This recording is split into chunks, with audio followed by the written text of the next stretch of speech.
to the Real Estate Entrepreneurs Podcast.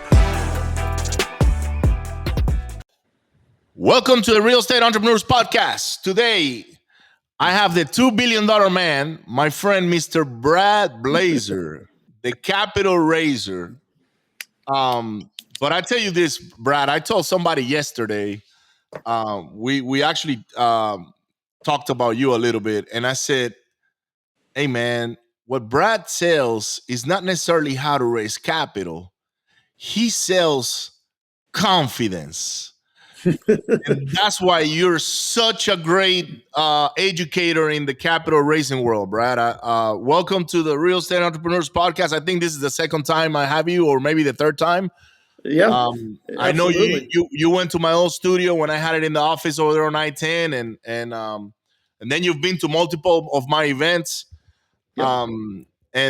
Anyhow, brother, how have you been? It's been just phenomenal, man. I'll tell you. Yeah, and I've been watching you, buddy, out there walking every day. You know what I've realized. You're exercising too. You sent me a message about that. Yeah. I'll tell you. I hate to say this. You know, I was doing great last year. We did multiple seven figures, and got a great life, obviously, great family. And I was sitting down with my coach, and he said, imagine, Brad, that you were in a meeting with Tim Grover. And of course, I know who Tim Grover is. This guy coached, Right. Michael Jordan, he coached Kobe. And he said, you're at a point now in your career where you want to work on becoming legendary. Like, you already are the number one in your space. Nobody's raised anywhere near $2 billion. And what you do on your platform is not only educate, like, you are the only person on the planet that takes the people you work with and puts them in rooms with family offices and celebrities and famous athletes like Ron Artest and, William Shatner and Nicole Buffett and Lee Steinberg, people at that level. Like, dude, you're over here, you're good, but do you want to be great? And I kind of looked at myself in the mirror and I said, man, I do. Like, I want to look like, Andy Elliott. I want to look like Ed Milet. And so, man, I've been working out every day, hired a trainer, doing everything about my fitness. And it's the business as well. And I told the people that basically are on my team, I said, hey, guys, we've been doing good, but it's time to be great. Like, we're going to create a legendary platform, because what I was noticing, Ricardo, and I'm sure you've seen this, I started basically teaching people how to raise money almost 5 years ago. When I started this shit, there was nobody else out there doing it other than really me. And then a few months later, this other young kid came into the picture, right? That was the dude out of Utah, Bridger, which is Fun Launch. But now, like, when you scroll through social media, everybody's out there trying to teach people how to attract and raise capital. We'll get you leads. We'll build your funnel. We'll do this. We'll show you how to raise money for real estate. And it really kind of affected my mindset. Like, man, I got all these competitors now. When I get on a Zoom with people, they're telling me that they're talking to all these other, quote, gurus out there. And my coach said, dude, there ain't no other guru. Like, you are the market. You are the best. And so we're actually up in our pricing a little bit to reflect the premium that people get with us. Because, again, we are the only platform that takes people to events. Like, we go to 40 events a year, dude. I've got 12 events with family offices, broker dealers, registered investment advisors, angel investors, just between now and the end of the year. And any one of the people that are in my community that wants to go to those with me, boom, let's go, man. I'll introduce you to my $2 billion network. So we actually changed the name of our platform, because what we realized is people didn't really want to, quote, go to school. We used to call ourselves Capital School. We're going to teach you how to raise and attract capital. What they want is connections. You put me in a room with rich people, I want to be connected to the capital. So that's what we did. We rebranded. Now we're known as Capital Connections. We connect you, Ricardo, directly with the capital by putting you in the right environment. That's huge. I love it, and you're a master of networking. I've seen you, I've seen you walk the room, or, work the room, and especially when you come to our events. Yep. You're actually one of the guys that knows how to monetize, even if the room is small or big, or Yep. because what you got is that confidence that I love the confidence that you have, by the way, because I can borrow your confidence. Absolutely. You bet. I can copy your confidence. I can if I watch you move, I'm literally, by just watching you, I'm absorbing and I'm getting a little bit of how you operate, and I put that in me, and then I go, all right, this is how Brad does it. This is how I can do it, right? So, Exactly. and Yep. I'm pretty sure anything you teach, Brad, just so you know, not just capital raising or capital connections, but if you were to teach whatever, you'll probably be successful at that as well. Yeah. Because Gonna yeah, start teaching golf. I don't golf, but shit, I'm gonna teach that too. hey, why not? You never know, man. Like how to become an okay golfer, right? Like, Yeah. because you don't have to become a Tiger Woods type of golfer. Right. You just gotta Right. hit the ball and put it in the hole, right? And move forward. But Yeah. let's talk about systems and processes a little bit, Brad. Yeah. Like what are some of the key components that you utilize to be able to build connections? Oh, that's a great question. And I love that so much because one of the things that I see so often, and one of the easiest things for people to fix, is what I call randomness in motion, right? Randomness in motion is when you think you're busy and you're doing a lot of shit, but you're not getting the results you're looking for. In other words, when I talk to people about their life and about raising capital and building a legacy, I say, Ricardo, right now in the moment, you're over here at point A. This is where you are today. Over here is where you want to be in a couple of years, point B. So, what does that look like for you in your mind? Okay. And then to get from here to there, here's the blueprint. Here are the things that you need to do. And then people go out there and they start doing all this stuff. They get busy, they go to events, they start talking to people. But what they lack in the middle to get them from here to here are systems, structure. And so I'm a big believer in any business, especially one as important in raising capital, that one of the key structures you need to have is you need to have a good CRM system so that you can keep good notes in there to remind yourself of all the people that you're meeting, all the potential investors that you're talking to, all of the activity. Because, if I'm talking to you and you're a potential investor and I don't create for myself in the future a reminder task to call Ricardo back, I'm going to forget I even talked to you because I'm a busy dude, right? And so you kind of fall through the cracks and I don't follow up with you. And then maybe if I do, like, oh my God, shit, I forgot to call Ricardo back. And then I call you, say, hey, bro, I didn't hear from you. So I invested in another person's deal. I lost that opportunity. So it's real easy to fix. I always tell people money follows motion.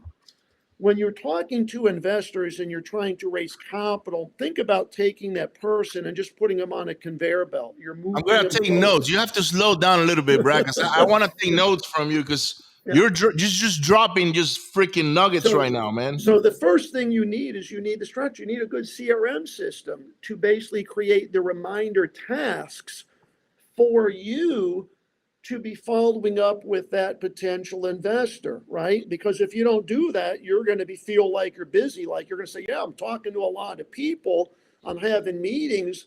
And I'm like, great, well, how are the results? How much have you raised? So I haven't raised anything yet. Well, that doesn't make sense. You're talking to all these people and you should be raising money. What are you doing wrong? Well, you're only talking to people once and then they fall through the cracks, or you talk to them twice and they fall through the cracks.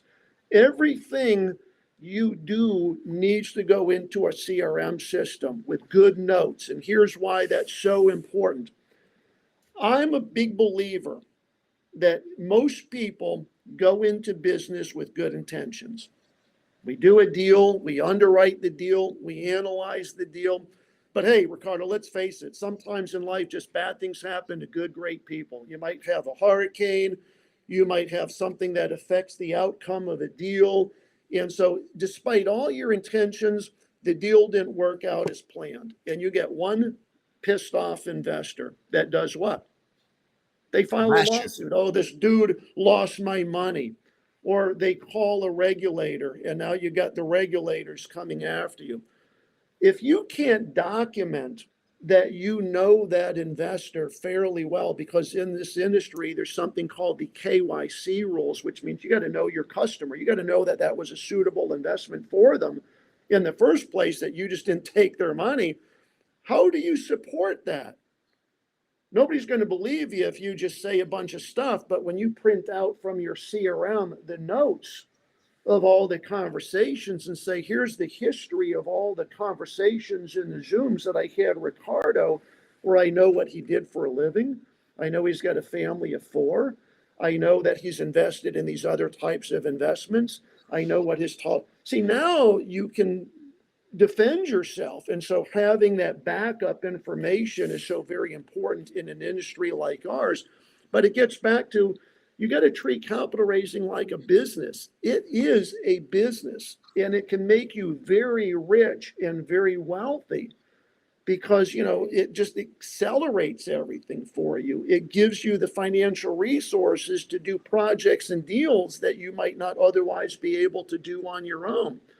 And so the biggest problem that I see with people that hire me as their mentors, they call back a couple months later, they're like, man, your program didn't work. Like, can I get a refund? And I'm like, let me ask you a question because I want to help you. Send me a snapshot of your CRM so I can see the notes on the people that you've talked to and the Zooms that you've had. And guess what? They can't do that. Nothing. And then I'm like, you're trying to tell me my program doesn't work? Well, look at the hundreds of testimonials from all the people that's worked for. You got to look at yourself in the mirror and ask yourself, did I really do the work? Did I really do the outreach? Did I follow Brad's blueprint? Do I even have a CRM? If they don't, they can't blame me. They got to take the blame themselves, right? Because we know that what we tell people to do works, just given the huge volume of testimonials and the tremendous success that my students have. In fact, I got one lady in Australia, not even here in our country. She's in Australia. She raised $19 million in 60 days. It's a lot of money. It's life-changing money. 60 days following my blueprint. So when I see someone raising almost 20 million bucks in 60 days, I know what I tell people to do works.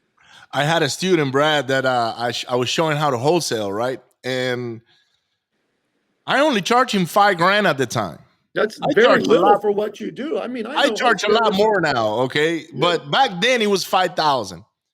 And I told him what to do. Hey, this is pull the list, do make the calls, do this.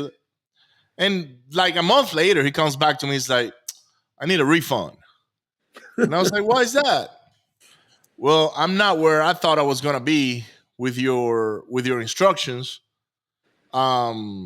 You told me I was going to get to whatever level if I took the steps. And I said, yeah. And did you take the steps? Well, yeah. I was like, how is that my fault, dude? Like, I told you exactly what to do step by step. Right. I even told you to come to my office and sit down and make the phone calls from there. Mm-hmm. And you didn't really do it. So I wonder if people go back to universities and say, hey, can I get a refund for my tuition on becoming an engineer? Because I never found a job as an engineer. Right. Exactly. Right? So it's the blame game, right? So I don't know if you're doing this, Brad, but I think from now on, every time I get somebody to coach, or I'm going to make them sign some sort of a commitment letter. I will, I will take the steps that I'm supposed to do to make this happen. I was like, okay, you're on the fence. Don't come in, buddy, because I don't need people on the fence. It's like, go do whatever the hell you're doing right now. Continue with that life. And that's about it. Right. So, right. Now let me ask you another question, Brad. So the lady that raised the $19 million in 60 days, what was, and without mentioning any names or anything like that, what was her previous background? Like, what did she do? Yeah. So, she's been in real estate. So she has a real estate company in Australia. They have raised a small amount of money historically before. This was, one of the larger raises that they did. And what really changed things for her and allowed her to raise a lot more is a concept that I talk about called market to the one to reach the masses. Okay, this is very important for people that want to learn how to raise serious money. When I was in business many, many years ago, I think you know my background. I used to be in the oil business, right? When I started that company, Ricardo, I was raising money like most people that teach how to raise capital. I was doing some webinars. We were doing some events. We were getting lists of accredited investors, and me and my sales team, we were just calling, doctors and business owners and entrepreneurs. Some people put 25,000, some people maybe put 50, 100,000, like 100,000 investment. That was a great day for us. Like, shit, we were ringing the cowbell. And then one day, a friend of mine called me, and he was a small boutique registered investment advisor. And he said, hey, I've been watching you, and I think what you're doing would be very suitable for some of the clients whose money I manage. And I'm like, shit, great. So we got together for lunch, and over a couple of weeks, he did some due diligence on me and my fund and everything. And then he said, hey, why don't we host an event together? Like, let me do the work. I'll get 12 to 20 of my clients together, and then, you come in, you tell them what you do, and then I'll follow up with each family, Brad, and we'll figure out how much each couple would like to invest with you. And I'm like, okay, it's cool. So, invested an hour, paid maybe $800 back then for some wine and some appetizers. And Ricardo, like in 2 weeks, he sent me $2.5 million. And I'm like, holy crap. I'm busting my ass trying to pick up checks for 25 and 50,000. 100 is a good day. This guy just sent me $2.5 million.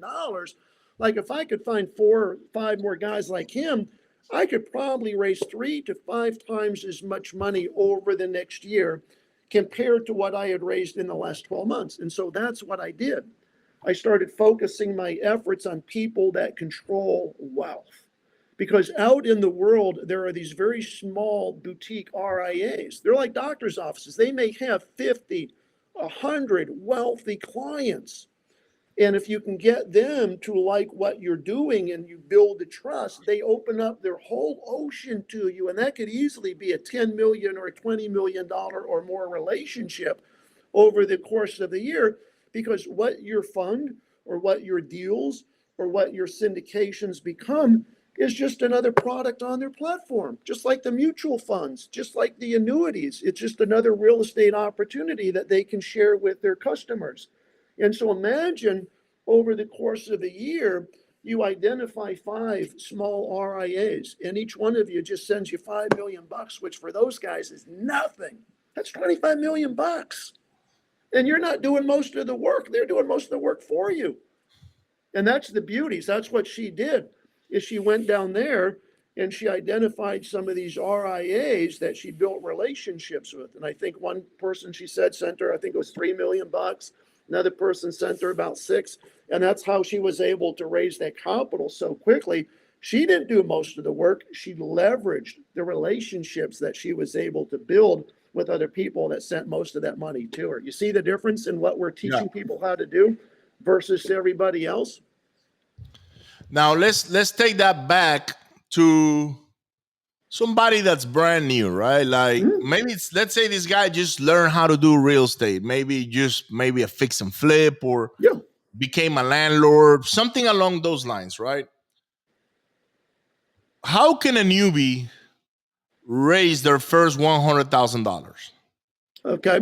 So if I were starting all over again and I was brand new to this business, the way that I believe is the most certain way to raise money, whether it's 100 or whether it's $1 million, is to do one of 2 things.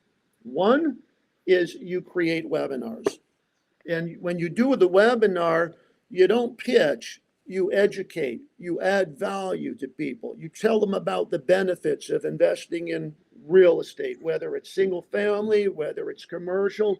And on that webinar, you might have 20 people, you might have 50 people. You never know until you do the webinar. But I have 2. But you cannot get discouraged by just doing one. Like, you need to commit, because it's going to vary from time to time. But then on the webinar, you're going to have a bunch of people, and then you have a call to action, right? If you like what you heard today and you'd like to learn more, please click this link, book a call with me and my team. But, we're going to call everybody regardless, because we got their information, of course, when they registered for the event. The second way is to do a local event and a meetup, we call them. I work with the guys that own the Federal Grill. We love Matt Bryce. He's got restaurants all over town. When is your next meetup, by the way? Because that's like right across the street from me. Oh, dude, we'll invite you. Yeah, absolutely. It's coming up here, I think, in 3 weeks. Okay. And so what I do, Ricardo, and this is very easy, is I go to Eventbrite and I go to Meetup. Those are the two platforms where people always are looking for events.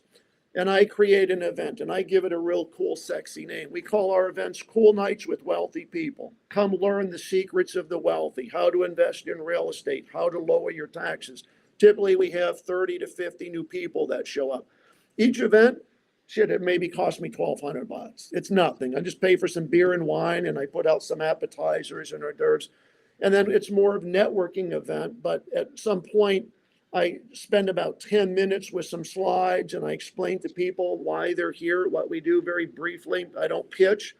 And then when the event is over, we follow up with everybody. What I will tell you is there is a secret to allowing wealthy people to meet you in person. They just want to shake your hand. They want to know that you're the real deal. And then when you nurture that relationship using our proven blueprint that does it so very well, you're moving people forward to that logical outcome. Either they're going to invest with us or maybe they don't. That's fine too. You know, it's not always their time. Sometimes people just don't have the liquidity, but then we drip on them. So we stay in touch through a nurturing process that is automated through our CRM that automatically sends out the emails, but the emails add the value.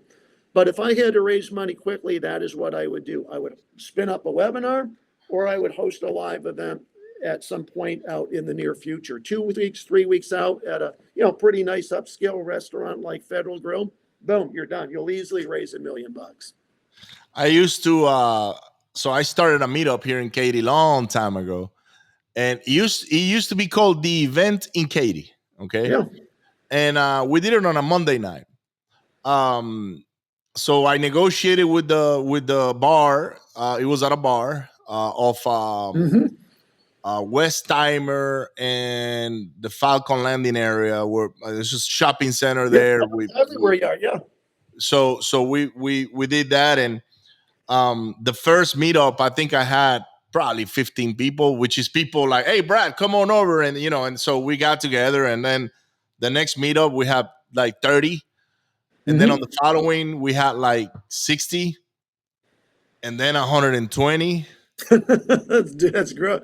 And then I had to change venues. Yeah, exactly. By the end, I was getting 400 people show up, Brad. Yeah, I believe it. And it's like my buddy. I don't know if you know Eddie Gant. Eddie Yeah. Gant's a big lender. Of course. He was doing his events, and he literally, I went to a couple of events. He'd have, like you said, 300, 400 people. Like, it was crazy. Just I think the most he had was 1,200 out of the Redneck Country Club. Yes, I remember. I used to go to that event. Yep. Now, imagine the ecosystem that you create when you have an event like that, right? Absolutely. You bet. Deals going around, money being lent, borrowers showing up, students.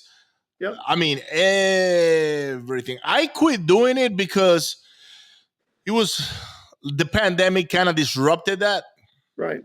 And then I just started focusing on the bigger ones, the ones that you've spoken at before. Mm-hmm.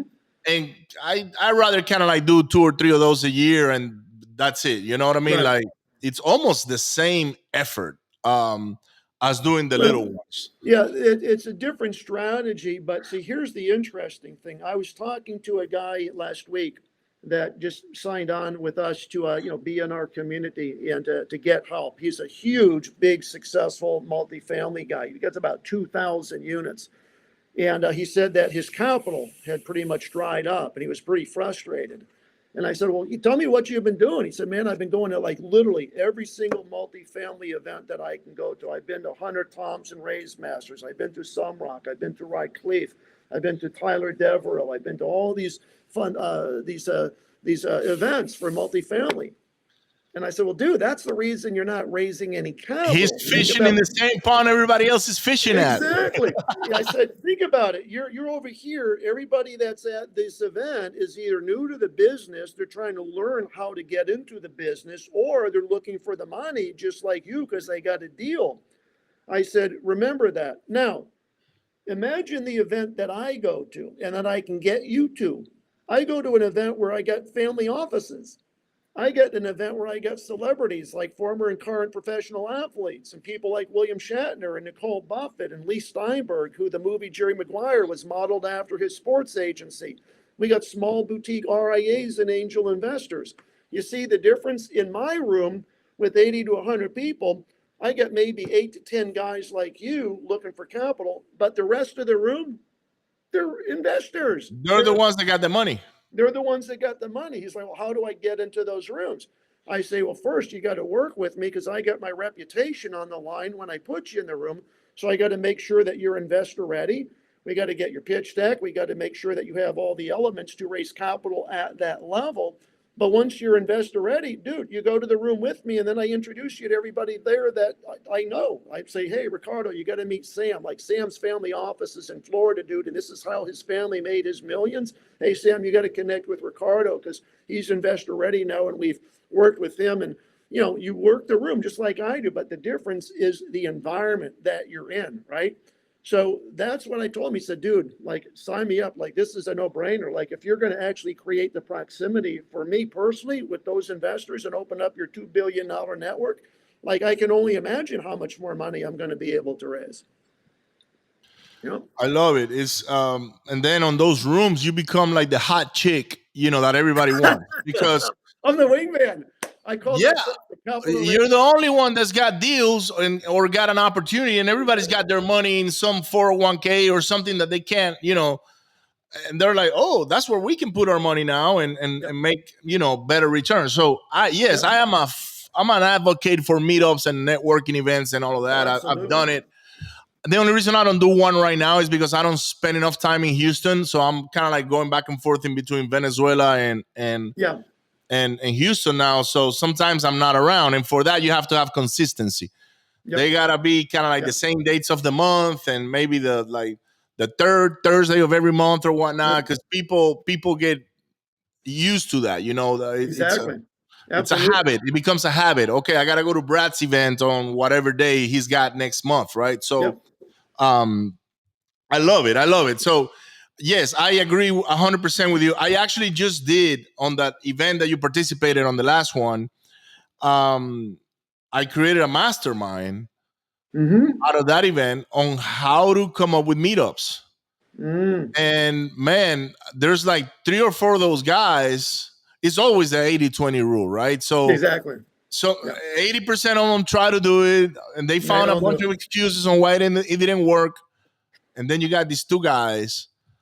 One of them had a meetup yesterday. He had 100+ people, and it's all being paid by sponsors as well. So it's not costing him any money. In a way, he's getting the sponsors to pay for the meetup, and now he enjoys being at the meetup because he's the authority. Yep. And everybody comes to him for stuff. So it becomes a endless opportunity for him now to, like, what is his ROI on his meetup? It's infinite. Right? So we taught them how to do that, and they're growing now. And some of the other ones didn't do it because they're like, I don't know how to do this, and they get fixed up in the technicality. But I did it. It works. I still do it, but I will do it now at a larger scale with the larger events that we host. That you've been sponsored maybe 2 or 3 times probably already. By the way, the next one is in April 17th and 18th, I believe, are the dates. And it's going to be here in Houston. You're not doing the November one? Are you doing November? No, I'm gonna. So what I did is because I'm focusing on my YouTube right now on the new channel. I postponed everything that I had in between now and that event all the way to April, and I moved it to Houston. Okay. My equipment is here. We get more people here. I'm actually going to try to do 2 events in one, which is 2 days in English, 1 in Spanish. You told me that, yeah. Yeah. So originally I had moved it to January, but then January is cold, and April's a much better time of year. Yeah, April is a much better time, and so right after my birthday as well. So we just decided yesterday to do that. So great.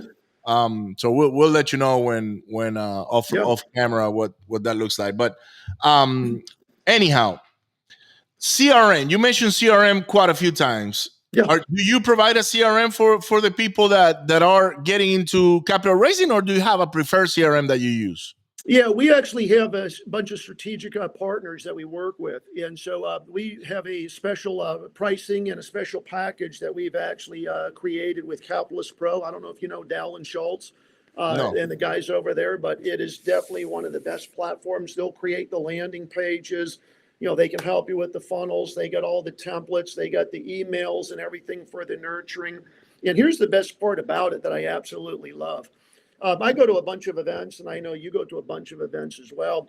And when we're at events, you know, we're always getting business cards or we're always bumping our phones to exchange the information. But then when we get back to our office, then you got to put all that shit into We your don't do CRM anything with it, system. yeah, or we don't do anything with it. We But we don't do forget anything too. with it. So here's the best part. They have a system now that when you're gathering the information at the networking events, it automatically puts it into your CRM for you, which I thought was just really brilliant. So you go like that, boom, it's now on your phone, but then it automatically now puts that contact into your CRM system so that now they're there and now you can follow up and stuff.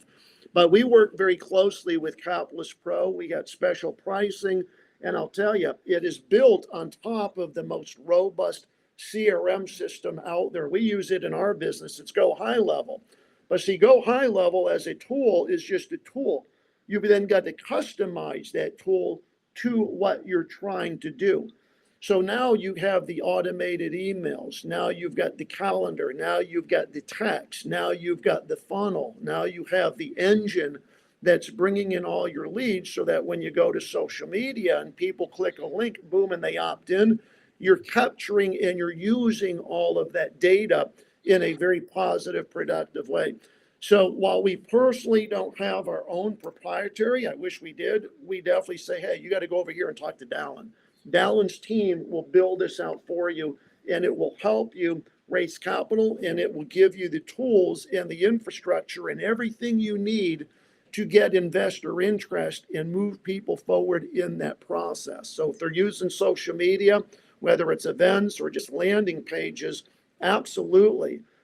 We have a CRM, just like we have a guy that does pitch decks. You know, you need help with your pitch deck and presentation. So we got a team of people that do that too. You want to launch a fund or you're doing a syndication. Dude, I got 5 securities attorneys on retainer, not one. We got 5 that do all the PPM work and the syndications and the SPVs.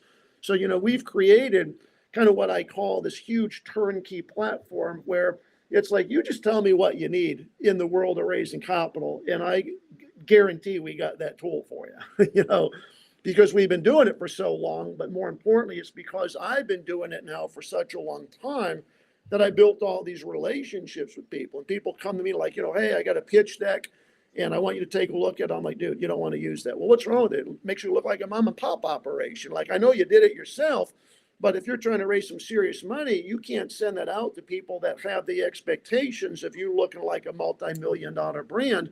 Let my team work on it for you. And then they get it back in a couple of days and they're like, holy cow, man, this is like beautiful. I'm like, it should be, because now it's done by a professional team that upscaled your brand and repositions you so that now it becomes a capital magnet. When you send it out to people, they no longer look at you and go, oh, it's a mom and pop operation. They're like, this dude knows what he's doing. He's got his act together. That's how you should look. Okay. Now to end the podcast, Brad, what are the 5 things that somebody needs to work on in order to become a successful capital raiser? First and foremost, your mindset. Okay, your mind. You've got to overcome the limiting belief that you can or cannot raise capital. If you think you can't, you're not going to be successful. It's so true what Zig Ziglar and all the big people out there say, whatever the mind can conceive and believe, it will definitely achieve.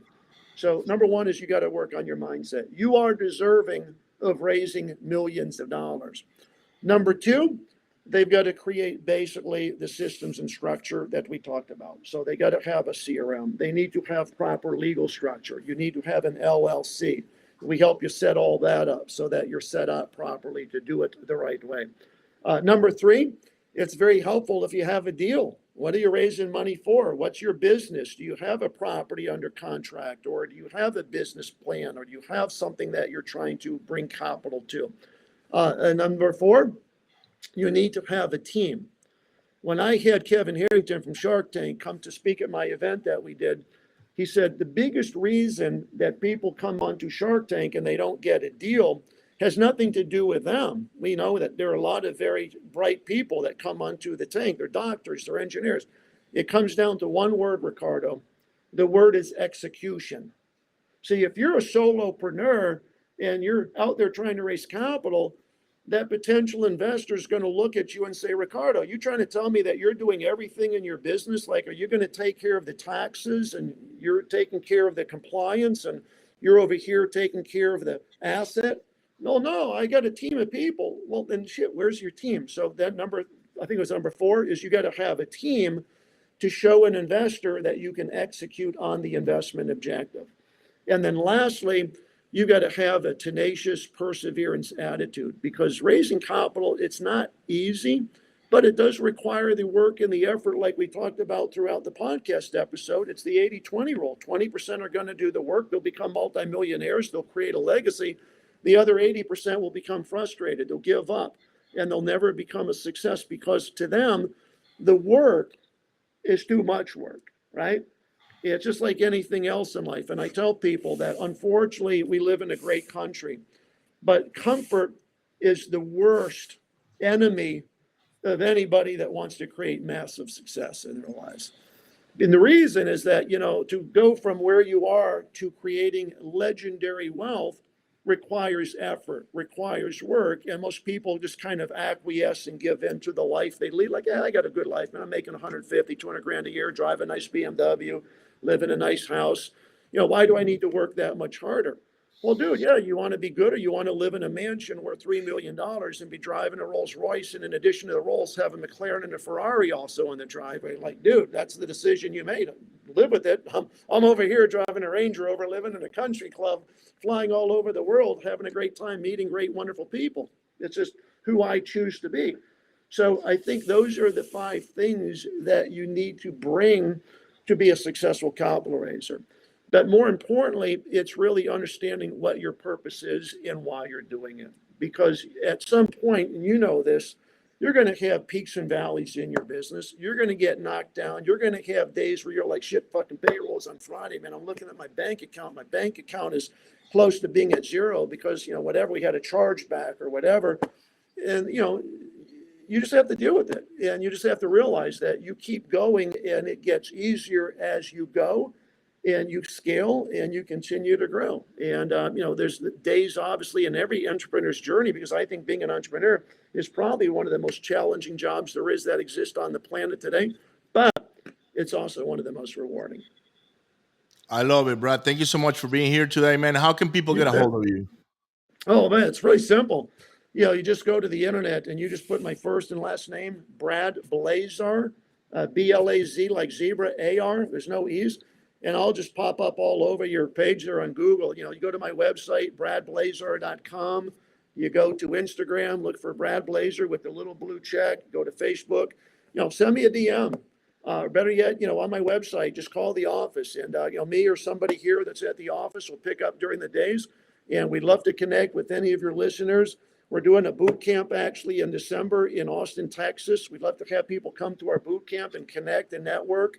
And then more importantly, if you're raising capital or you want to raise capital, let me help you get into some of these rooms that we get into, create that proximity with, the family offices, the broker dealers, the registered investment advisors. That, I believe, is really how we're separating ourselves from all of these other, quote, educators and mentors. Nobody else has taken their student community into rooms with family offices and celebrities and professional athletes.